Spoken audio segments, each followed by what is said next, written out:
Boa tarde a todas e todos. Meu nome é Dulce. Sou professora da Faculdade de Educação Física da Universidade de Brasília,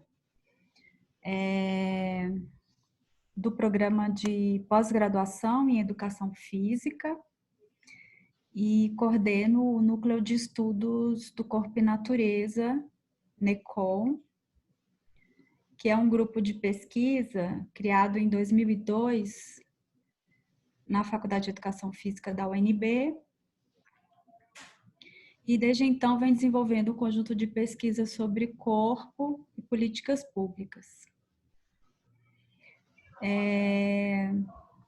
O nosso objetivo nesse momento, né, é problematizar a questão do corpo, né, e trazer novos debates, até para que os nossos pesquisadores do NECOM, que são estudantes de doutorado e do mestrado em Educação Física da UNB, e também os alunos de iniciação científica possam se apropriar de novos elementos nessa discussão.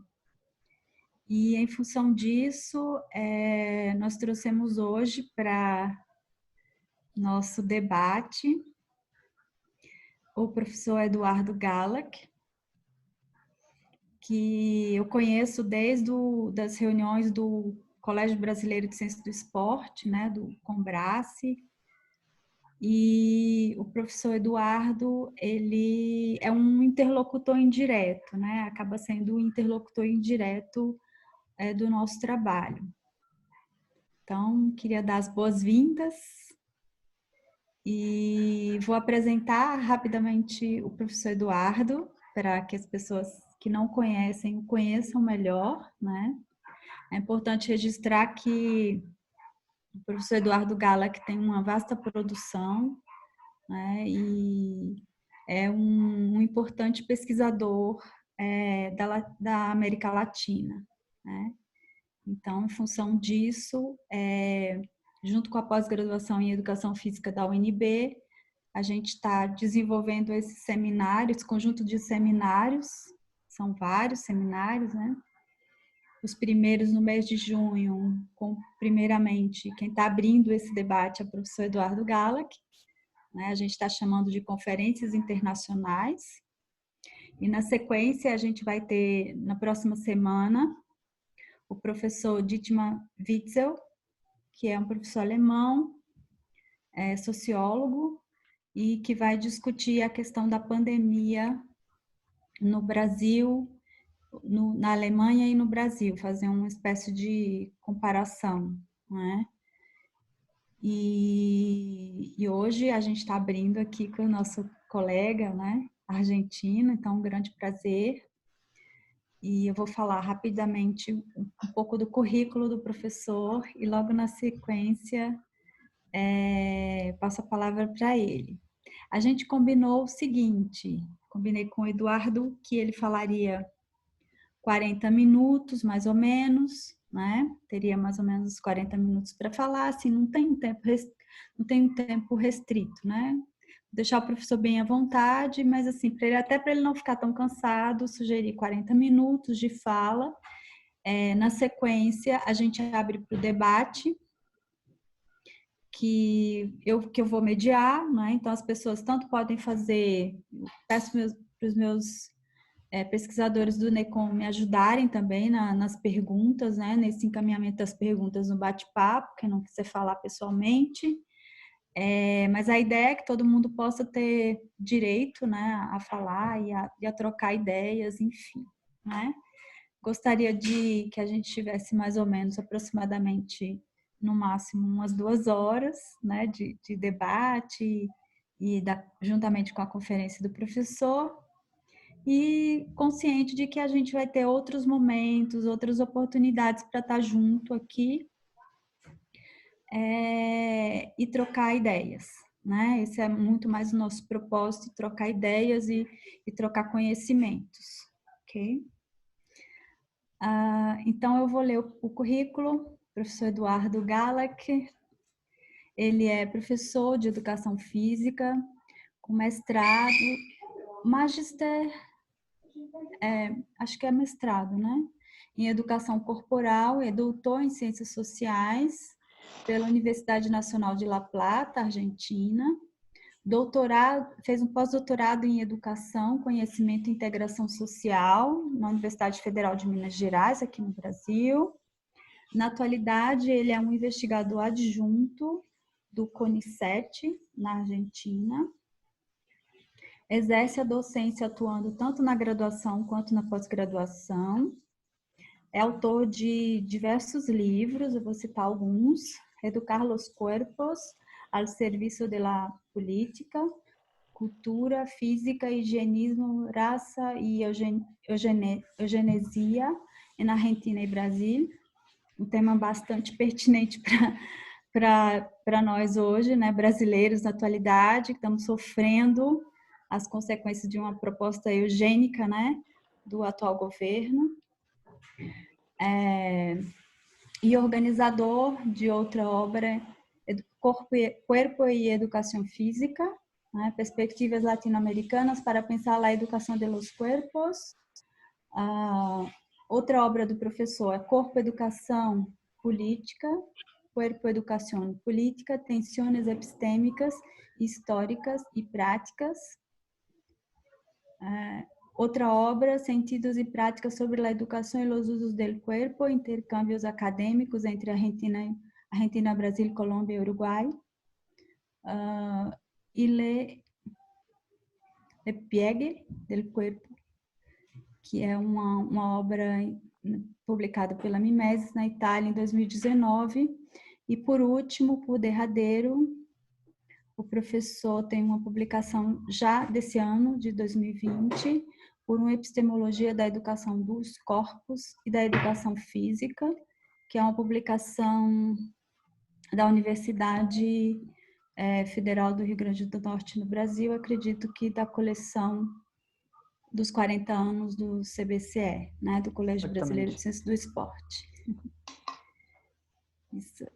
Então, além disso, o professor é autor de diversos artigos, né, tem trabalhado já há algum tempo com a educação do corpo e reprodução política, e tem a intenção de discutir esse tema muito do ponto de vista um pouco da epistemologia, né?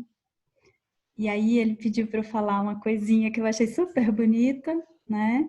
Lembrando que ele é o papai do Caetano e da Violeta, né? Então, assim que ele pediu para eu apresentá-lo.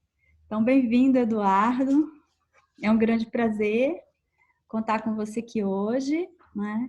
A gente tem o tempo que você precisar e sinta-se muito à vontade. Bom, boa tarde para todos.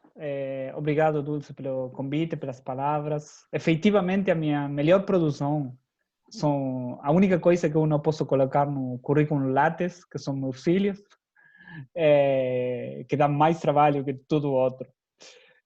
Não sei se todo mundo está ouvindo bem, se chegar a ter algum Estou ouvindo bem. Beleza. Eu tenho aqui colocado o bate-papo, o chat. Se alguém tem alguma questão, pode ir colocando aí. Também questões técnicas, temos que nos acostumbrar a esse tipo de conversas virtuais. Uma pena que logo de acabar essa fala não poderemos beber mais uma, mas pelo menos vamos respeitar a distância e todas as recomendações higiênicas de quem sabe sobre isso. Como vocês já perceberam pelo meu sotaque, pela apresentação do Dulce, eu não falo português de maneira perfeita. Se tem alguma questão que vocês não estão entendendo da minha pronunciação e sei lá, por favor, sem vergonha, coloca no bate-papo, posso repetir, posso tentar procurar sinônimos e tentar conversar com você. Vou tentar falar meu melhor portunhol.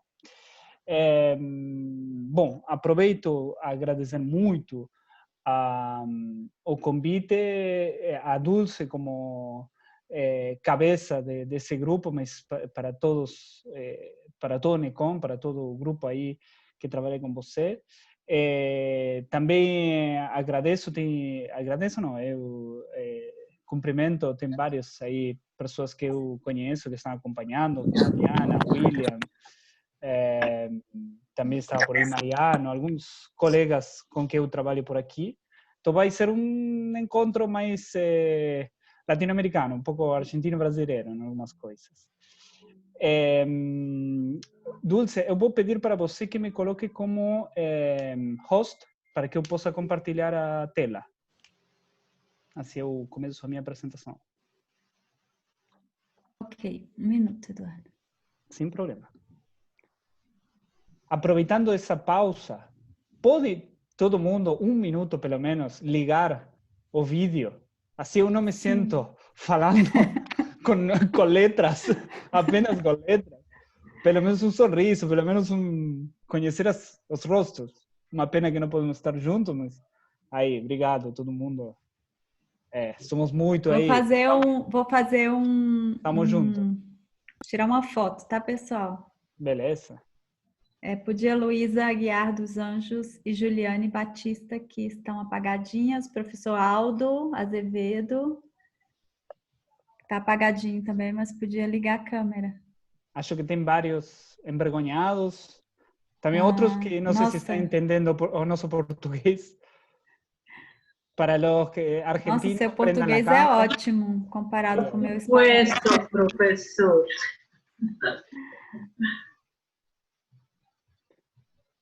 Aqui tá me dando 2 páginas, mas eu não sei como faz para tirar. Para tirar foto? É para tirar das páginas todas, né? Ah, isso eu não sei. Professora, se me permite, diga, tem uma meu bem. opção lá em cima, exibição de galeria, que mostra os quadradinhos.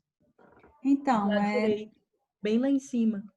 Mas é porque são 2 páginas, aí não é possível mesmo não, Dulce. Vai ter que tirar de uma página e depois da outra, né? São muitas pessoas. Ah, então tá, vou tirar da outra agora, tá, pessoal? Pronto. Bem-vindos todos. Bem-vindo agora. Muito prazer. Se querem deixar ligado, deixam, se não, desligam sem problema. Eu posso compartilhar a tela? Sim. Sim.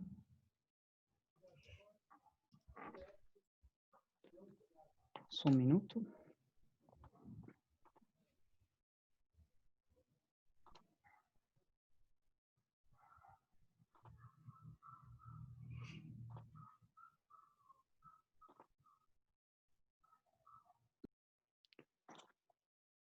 Tá. Todo mundo consegue assistir a tela minha? Sim. Sim, sim. Beleza, beleza. Bom, vamos lá, para não demorar mais tempo. Quando eu recebi o convite da Dulce, depois de trocar umas ideias, eu lembrei algumas ideias que eu já tinha pensado para um outro momento, para um seminário que eu trabalhei com Alexandre Fernandes Vaz, lá na Universidade Federal de Santa Catarina, e aproveitei esse convite para desenvolver mais algumas ideias, e também aproveitei o convite para ensaiar mesmo, sabe? Muitas das coisas que vamos falar aqui, acho que são parte de um laboratório de ideias, então peço me ajudem a pensar algumas dessas ideias que venho pensando. A ideia principal nessa apresentação, que chamei sobre o que não é um corpo, o que é um corpo, é pensar o relacionamento entre o corpo com o social. E nesse caminho, pensar sentidos de naturalização do científico e da educação.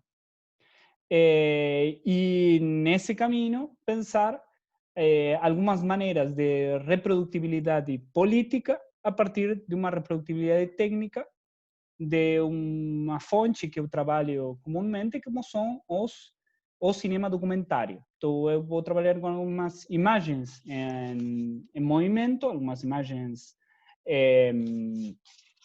de documentário, do cinema informativo documentário, e a partir de aí pensar ensaiar algumas ideias. E na minha apresentação eu vou fazer 3 partes.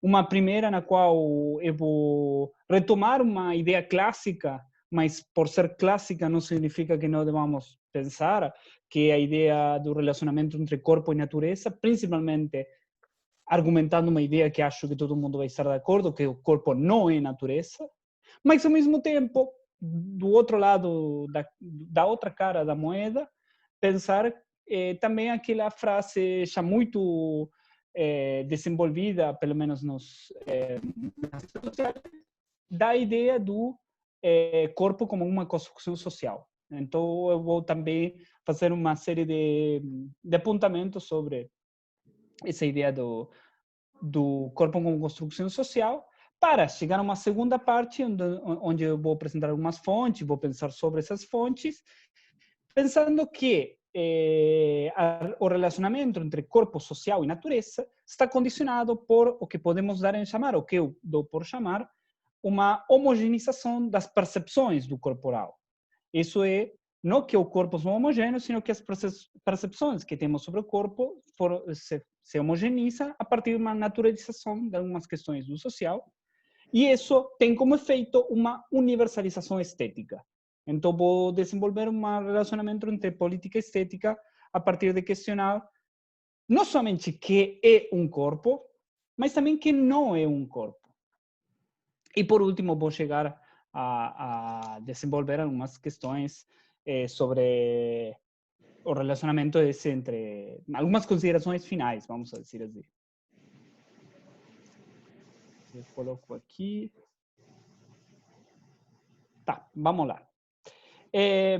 Eu primeiro gostaria de fazer uma afirmação que acho que todo mundo vai estar rapidamente de acordo, que o corpo não é uma natureza, nem em sentido estrito é efeito de uma natureza.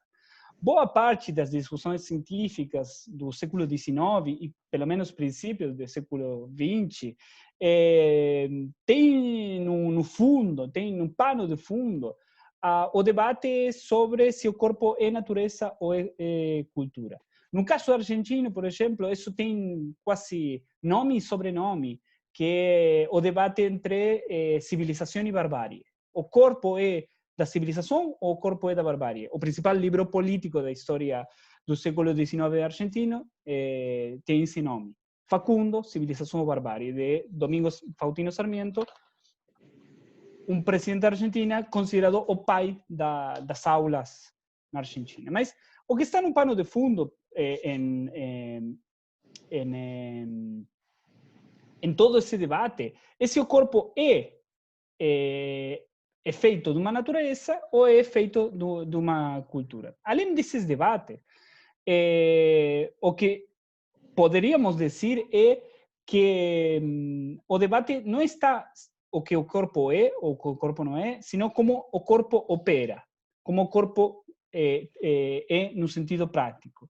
E aí vamos dizer assim, a outra cara, outro viés da pergunta de Spinoza, o que pode um corpo, tem relacionamento com como o corpo foi utilizado. Utilizado para pedagogização, para cientificação, etc.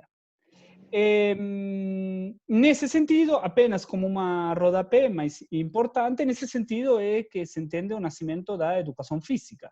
A educação física nasce claramente como efeito desses debates.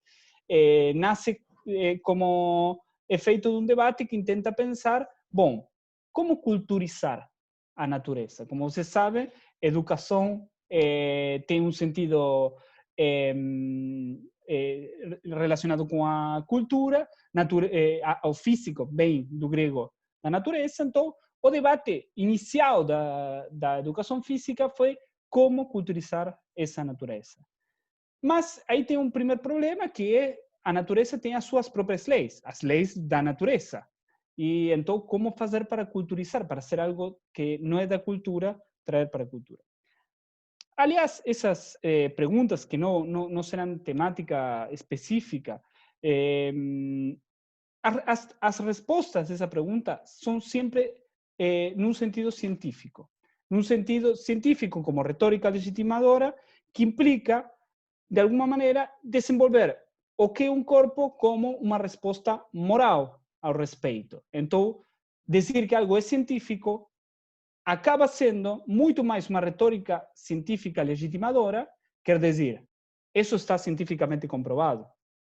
O que o Brasil está vivendo, desculpa essa saída da história para a chegada ao nosso tempo, que o que o Brasil está vivendo hoje em dia, pode ser lamentavelmente bom exemplo de como dizer científico não é garantia nem de verdade, nem de que seja racional. Tem muitas coisas que estão acontecendo que não são de jeito nenhum racionais, mas que estão argumentadas cientificamente. E então, vai lá saber o que chama Bolsonaro e demais como científico, vai lá. Mas, além de tudo isso, o que eu quero dizer é que essa argumentação científica, além de uma moralidade, implicou a ideia de que tem que ter uma homogeneização. Por quê? E porque qualquer afirmação que seja está cientificamente comprovado se torna uma verdade. Então, se eu digo, isso está cientificamente comprovado, o que estou querendo dizer é justamente, bom, isso se torna uma verdade. E funciona essa verdade para mim, para você, para Dulce, para qualquer. E essa verdade, essa homogeneização, o que acabou definindo entre um conjunto de questões, um conjunto de práticas sociais, acabou por legitimar o que significa um corpo correto. Acabou por dizer, esse é o corpo correto. Não simplesmente como o normal, quer dizer, o que acontece na maioria dos casos, sino também normalizando esses corpos e definindo também quais corpos não são corretos. E então, aí se desenvolvem uma série de prescrições, vamos a dizer, sobre a sexualidade, sobre o gênero, sobre a raça, entre um conjunto infinito de questões que atravessam os corpos. E então, essa definição acaba legitimando um corpo correto, vamos colocar entre aspas, e separando o corpo que não é correto. Bom, até aqui uma história que poderíamos dizer é bastante conhecida, né? Mas eu quero dar um pulo, quero dar um passo para frente e pensar a contracara desse processo. Não tanto pensar no século XIX, início do século XX, sino o que aconteceu fundamentalmente na segunda metade do século XX, o que eu chamo uma virada culturalista sobre o corpo, que se tornou dominante nos últimos tempos. Essa virada culturalista foi promovida por dois movimentos teóricos. Um primeiro é pensar que a natureza, o conceito de natureza, não somente perde o sentido de entidade, de coisa alheia da cultura, sino que também perde a sua autonomia. Por quê? Porque acaba sendo produto do social. Essa virada culturalista acaba definindo o que é natureza a partir de uma série de definições culturais. E então, no contexto atual, por exemplo, pensar natureza é pensar nos efeitos da naturalização do social. Hoje, quando falamos, pelo menos em ciências sociais, de natureza, estamos falando do que a sociedade naturalizou. É o que Jacques Derrida chamou de que não existe uma natureza, existem processos de naturalização e processos de naturalização. É a ideia que retomou, no outro sentido, Judith Butler para pensar a materialidade do corpo e pensamos que a materialidade do corpo, aquilo que é duro, é material, pode ser tocado, isso é a nossa natureza. O que Bourdieu, num outro sentido, pensou no relacionamento entre o social feito corpo e o corpo feito social, essa ideia de incorporação, da ideia de fazer corpo. Uma ideia que, por exemplo, vai retomar, somente para continuar nombrando alguns que pensaram nesse relacionamento entre corpo, natureza e cultura, Marx pensando que o que chamamos de naturalização, na verdade, é o esquecimento. Estou ouvindo vozes na minha cabeça. Tá. Estava dizendo, a definição do Marx, essa ideia da naturalização como efeito de ter esquecido as razões de por que fazemos o que fazemos, hoje chamamos de natureza. Podem desligar o áudio? Não sei quem está aí. Olá. Jane. Estamos numa fala. Obrigado. Você pode desligar, viu, Eduardo? Como eu passei para você ser o anfitrião, Tá. você pode desligar o áudio. Eu sou o chefe Ok. agora. Tá. É. Tá ok. Estava dizendo a ideia do Marx. Marx definia a naturalização como efeito do esquecimento da história. Justamente o que eu vou propor com você é lembrar as razões de por que chamamos algumas questões de naturalização do social. Como contracara desse processo, eu falei, tem duas questões. Essa é uma primeira questão, que a natureza mudou do lado e agora é feito do social. Como contracara desse processo, tem a ideia de que, o que eu chamo uma radicalização dessa ideia, é a ideia de que o corpo se torna uma construção social. O corpo, como uma prática, um objeto cultural, uma técnica, é uma construção social ou uma representação social.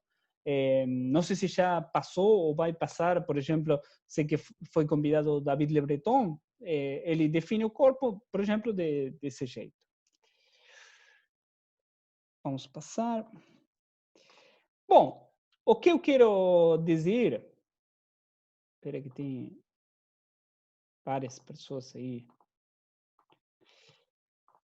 O que eu quero dizer sobre essa radicalização do culturalismo do corpo é que seja uma construção, uma representação social.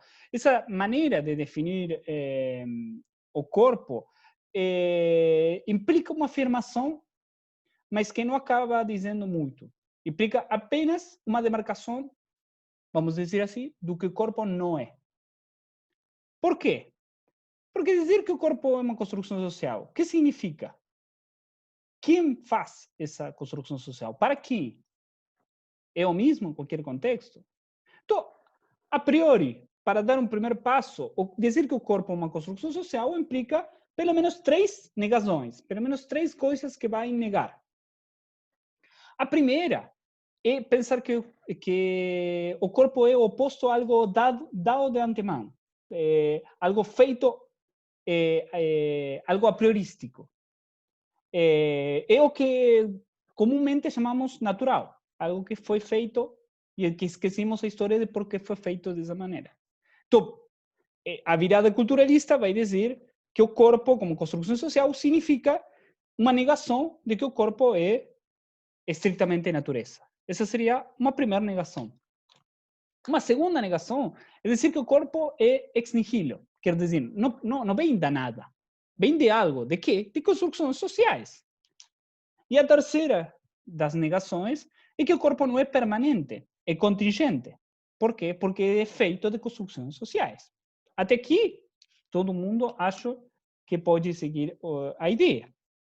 Mas, então, apenas para colocar um solo comum, para o pensamento dominante moderno, o corpo é natural, é individual, é material, é palpável, é presente. E, em todo caso, dizer que o corpo é uma natureza implica justamente debater que o corpo é uma construção social, implica justamente debater que o corpo seja uma natureza, seja uma construção, seja uma questão ex nihilo, ou seja, uma questão permanente. Mas então, como eu digo, isso define muito mais o que o corpo não é, mais que o corpo é. Porque, além disso, tem pelo menos duas... Tem alguém dizendo alguma coisa? Vocês estão escutando bem? Tem alguém no bate-papo que falava... Tem uma pessoa falando que não está conseguindo ouvir, mas aqui está tudo normal. Beleza, continuamos. É o bom de que você falou, de que não tem tempo e demais, podemos, sabe, não temos que correr. Tu dizia essa ideia de corpo como construção social implica definir o que o corpo não é. E, pelo menos, mantém duas questões, duas continuidades do sentido anterior, do sentido, vamos dizer assim, moderno. Pelo menos no sentido baumanniano, solidamente moderno. Por um lado, dizer que o corpo é, mantém a ideia de substância, que foi ponto inicial para o pensamento moderno. Como diria Hegel, o herói do pensamento moderno, Descartes, vai dizer que as coisas podem ser podem ser cogitans ou podem ser extensas, podem ser das sensibilidades, da intelectualidade, ou podem ser materiais, mas tem que ser, seja de qualquer maneira, tem que ser res, substância. Isso se mantém, porque o corpo é, não pode não ser. Essa seria uma primeira pergunta que eu faria. Por outro lado, tem uma continuidade que o corpo tem uma certa materialidade. Aliás, podemos discutir qual é a materialidade. Tem uma materialidade quando se fala de que uma construção. Tem alguma materialidade que podemos definir. Isso é uma construção social. Aquilo está aí, presente. Então, aí começam as perguntas. Poderia estar 3 horas falando perguntas, vamos tentar ir ao ponto. Quando falamos do social, por exemplo, que falamos do corpo é uma construção social, a que sociedade estamos falando? Todo conjunto social tem a mesma construção? Somos todos feitos do mesmo jeito? Então somos todos iguais? Claramente alguém vai saltar e vai dizer não. Então, vamos por outro lado. Cada um tem a sua própria construção social. Pertencemos a sociedades unipersonais, na qual cada um tem sua construção social. Então, inclusive, eu poderia, inclusive, ir mais para frente, ir até o ponto final do argumento e dizer, se o corpo como construção social, quem construi? Vamos dizer de uma maneira metafórica. Essas paredes teóricas que implica pensar que o corpo é uma construção social, onde estão baseadas? A maneira dos gregos clássicos, que diziam, o mundo está sostenido por Atlas. Bem, e onde está parado Atlas? Bom, na verdade, o importante disso é dizer, dizer que o corpo como construção social, sem mais explicações que isso, implica uma radicalização da virada culturalista do corpo. Implica, sem maiores definições, naturalizar o social, voltar a naturalizar o social. E aqui é a ideia que intento sair dessa naturalização, pelo menos dessa maneira nua. Porque universalizar o social implica, outra vez, universalizar o corpo e pensar que o corpo é sempre o mesmo. Então, aqui chego ao ponto-chave, pelo menos que está no título. Não a pergunta por que é uma construção ou que é uma representação social, sino que não é uma construção social e que não é uma representação social. Porque aqui a pergunta que aparece é bem simples, mas ao mesmo tempo atroz, difícil de responder. Que não é uma construção social? Porque se tudo é uma construção social, para que definimos que o corpo é uma construção social? Se tudo é uma construção social. Que é aquilo que fuge da ideia de construção social? Insisto, se não podemos responder isso, voltamos a criar um universal. Então, por isso, chamo provocativamente o que não é um corpo, porque vou tentar, de alguma maneira, pensar que não é um corpo. E, ao mesmo tempo, como se for uma sorte de exterior constitutivo, como definiria Judith Butler, pela definição de que não é, vou tentar pensar o que é. Passemos, então, a seguinte, que é a segunda parte do que eu quero apresentar para vocês.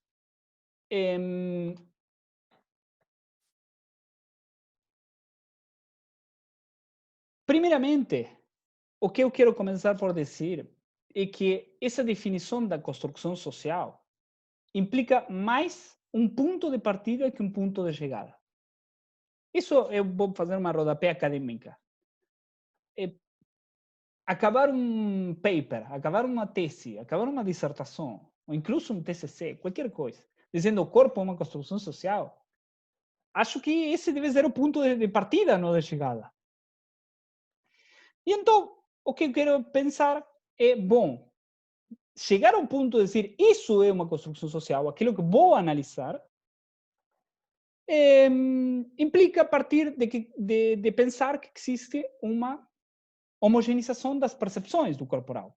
Quer dizer, que tem incorporado, que eu tenho naturalizado, ideias de corpos legítimos e corpos abjectos, corpos não legítimos. E então, pensar que existem corpos que são visíveis, corpos que não são visíveis e corpos que são invisíveis. São 3 categorias.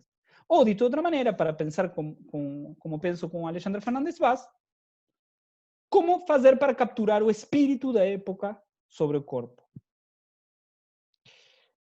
Para fazer isso, eu vou propor trabalhar com uma série de fontes que eu venho trabalhando há um tempo que tem que ver com o cinema documental. Que é o primeiro artefacto cultural em massificar a mesma imagem em movimento para um conjunto de pessoas. E que acabou configurando sentidos sobre corpo correto e corpo não correto.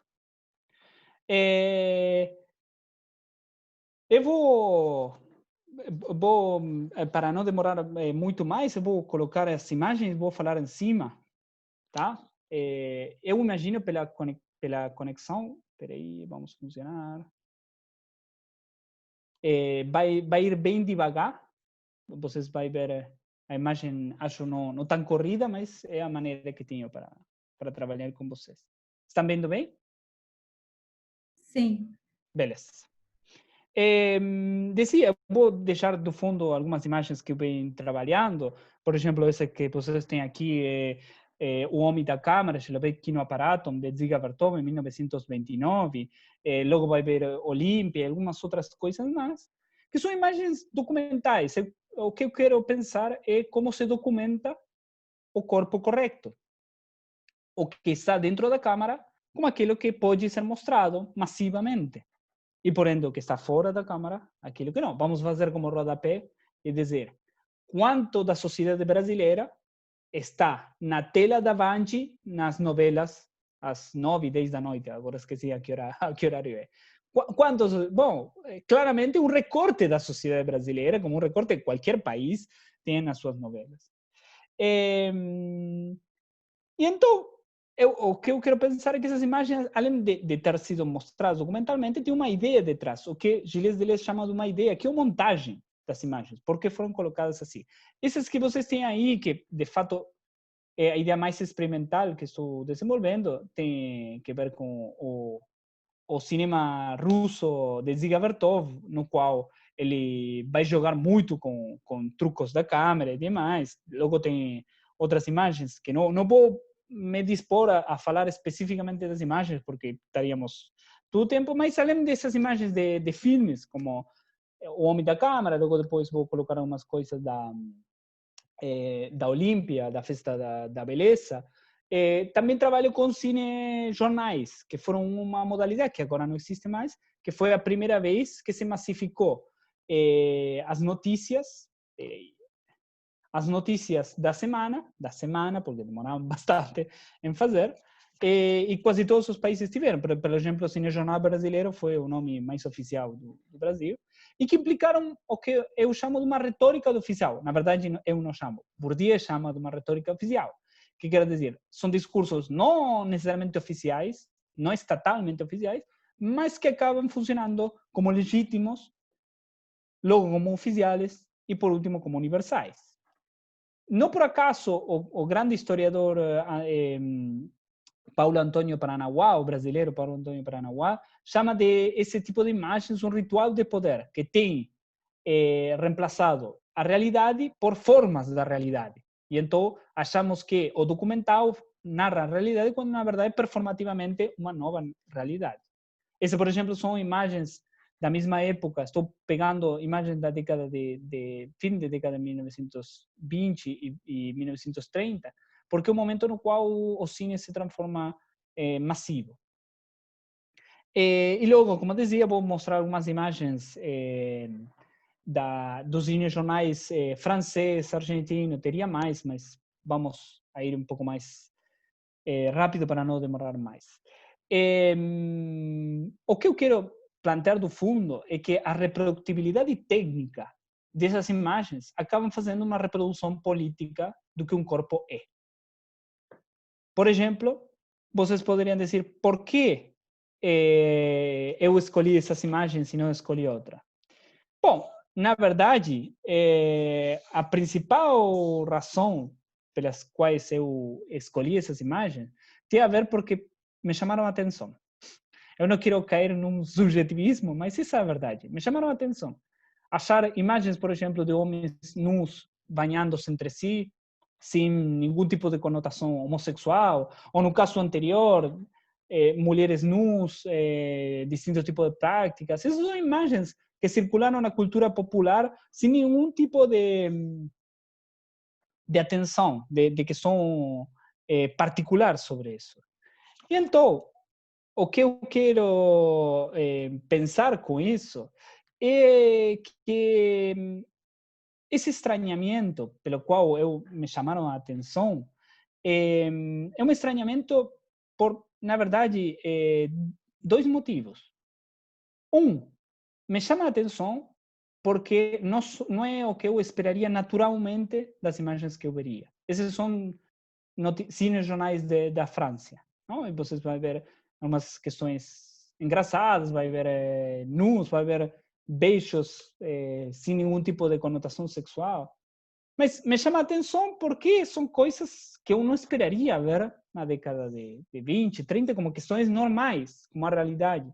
Mas, ao mesmo tempo, me chama a atenção porque não é que estão mostradas como coisas que chamam a atenção. Estão mostradas como uma coisa mais da vida cotidiana. E então, me fazem pensar, muito pelo contrário do que nós cotidianamente pensamos, de que vivimos atualmente sociedades mais livres, de que estamos muito mais regulados do que achamos. Porque hoje muitas dessas coisas não poderíamos aceitar. Aqui, por exemplo, homens e crianças banhando-se entre si, nus, obviamente, sem nenhum problema. E tudo isso é passado, é como se eu estaria passando o jornal da Band, sabe? O jornal, como é? O jornal brasileiro. E acontecem essas imagens. E então, desculpa, ver um beijo na boca entre dois irmãos, mostrar a nudez sem vergonha, inclusive com menores de idade, todos juntos, com maiores de idade. Vocês me estão escutando? Acho que Estou sim, escutando. Ah, beleza. Homens banhando-se entre si sem nenhum tipo de conotação homossexual, ou outras questões, hoje nos chamaria muito a atenção, mas aí estão mostradas como parte da vida cotidiana.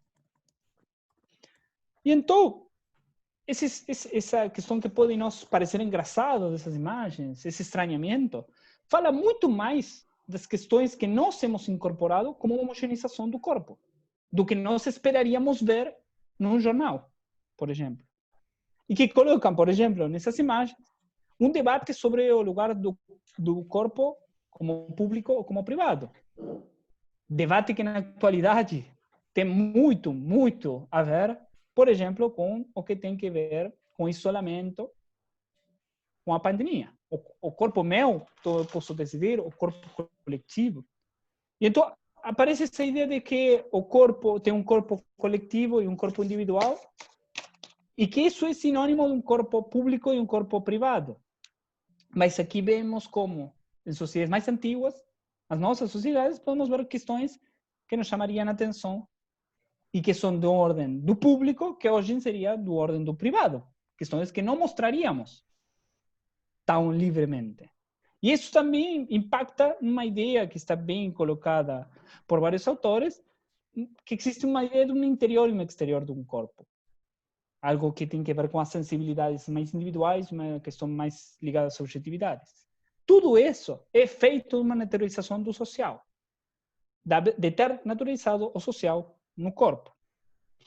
E então, seguindo a ideia, agora alguns cinejornais da Argentina, seguindo a ideia de Jacques Rancière, da partilha do sensível, essa ideia de que se acaba definindo o que pode ser mostrado, o que não, o que pode ser dito, o que não, também se acaba definindo o que é um corpo correto para ser mostrado em público e o que é um corpo incorreto para não ser mostrado em público. E então, essas imagens de homens nus banhando-se, passados em qualquer contexto, ou beijo, como vocês vão ver de a pouco, entre criança e mãe, ou entre dois irmãos, hoje seriam bastante, pelo menos, criticados. E então, se pensamos com Rancière, que a câmara é o umbral do visível, o que fica fora da câmara? O que fica fora dessa câmara? O que não é um corpo? Porque se pensamos que tudo o que acontece dentro da câmara é legitimamente o corpo, será que o que não está dentro da câmara não é legitimado? Será que não é parte do corpo a sangue, as vísceras, um seio feminino, o desejo sexual, o deforme, a menstruação? Será que isso não é parte de um corpo porque não é mostrado? Pelo menos não é legitimamente mostrado.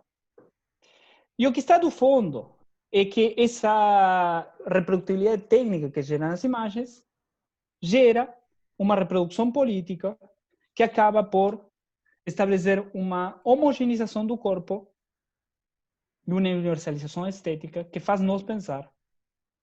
Isso eu vou parar aqui. Isso, vamos continuar por aqui.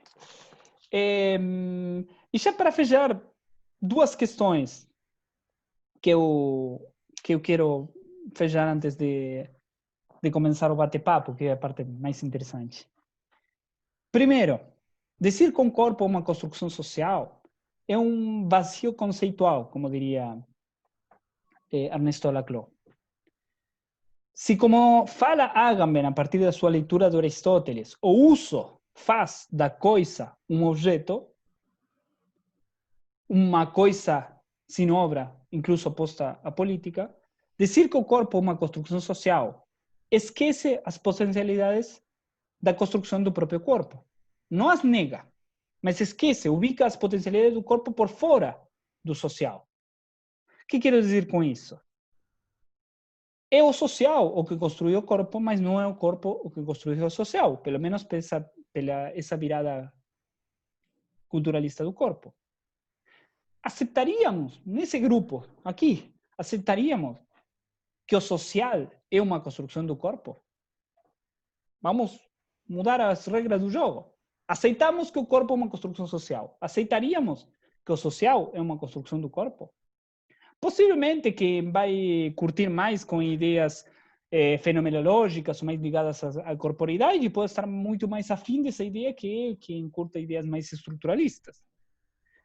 Mas então, aí dizer que o corpo é uma construção social depende do ponto de partida, depende do ponto epistemológico de partida.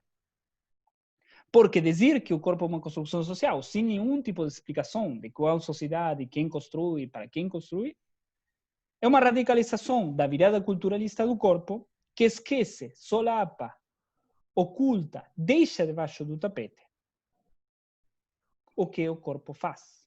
Ou, para dizer espinosinamente, o que pode um corpo. Os corpos são, em tanto, as suas práticas. Não existe um corpo que seja anterior às práticas. São modos, são usos. Não é estritamente um objeto, nem um sujeito, como diria Maurice Merleau-Ponty, o nudo de relacionamentos.